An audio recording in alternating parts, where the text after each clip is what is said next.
ایک صاحب یو کے سے آئے میرے پاس، پرانا قصہ ہو گیا، کسی کو پتہ نہیں چلے گا، نہ ان کو پتہ چلے گا، ان کی بات ہو رہی ہے. کہتے ہیں لندن کے مزے مفتی صاحب صرف ظاہری ہیں. کہتے ہیں ہم اپنے بچوں کو لندن لے گئے تھے کہ ہم ان کو وہاں اچھا پڑھائیں گے، وہاں گٹر نظر ہی نہیں آتے. ڈھکن کی بات تو ہمیں تو گٹر نظر آتے ہیں تو پھر ہم دیکھتے ہیں ڈھکن ہے یا نہیں ہے. وہاں تو انڈر لائن گٹر ہیں، پتہ ہی نہیں چلتا گٹر ہے کہاں، اس لیے اس میں گر کے مرنے کا سوال ہی پیدا نہیں ہوتا.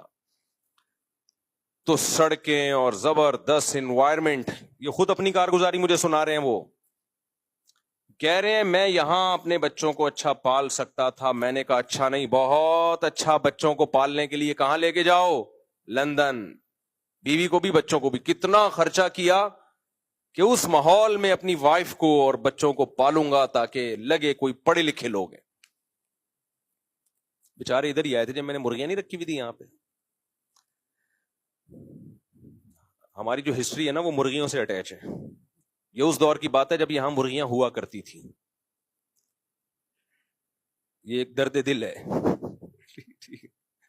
لوگ اپنے بتاتے ہیں نا عید سے پہلے کی بات ہے یا شادی سے پہلے کی بات ہے یا فلاں واقعہ. تو میری نظر میں ایک عظیم واقعہ تھا جب یہ یہاں مرغیاں. تو اب میں لوگوں کو ہسٹری ایسی بتا رہا ہوتا ہوں، یہ مرغیوں سے پہلے کا واقعہ ہے، یہ مرغیوں کے بعد کا واقعہ ہے.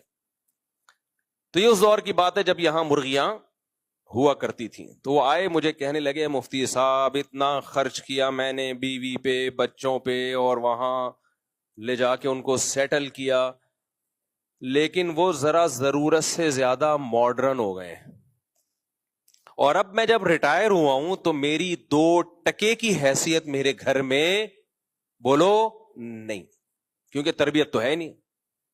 انگریز تو یہ سکھاتا ہے کہ اگر آئس کریم بچے نے ماں سے منگوائی اور ماں نے نہیں دی تو پولیس بلا کے کمپلین کرو. جو انگریز بچوں کی یہ تربیت کر رہا ہو، جب بچے ماں کے محتاج ہیں اس وقت یہ سکھا رہا ہو، تو جب ماں کے محتاج نہیں ہوں گے اس وقت کیا سکھا رہا ہوگا؟ کافر میں خوب سمجھ لو، کافر میں کوئی خیر نہیں ہے. خوب سمجھ لو، خیر کا منبع سرچشمہ صرف اسلام ہے. چند ظاہری رویوں کو انہوں نے اخلاق کا نام دے دیا ہے. یہ کوئی اخلاق نہیں ہے. یہ مینرز تو ہر ایک میں پیدا کیے جا سکتے ہیں ایزیلی. تھوڑی سی ٹریننگ دو، تھینک یو آ جائے گا زبان پہ.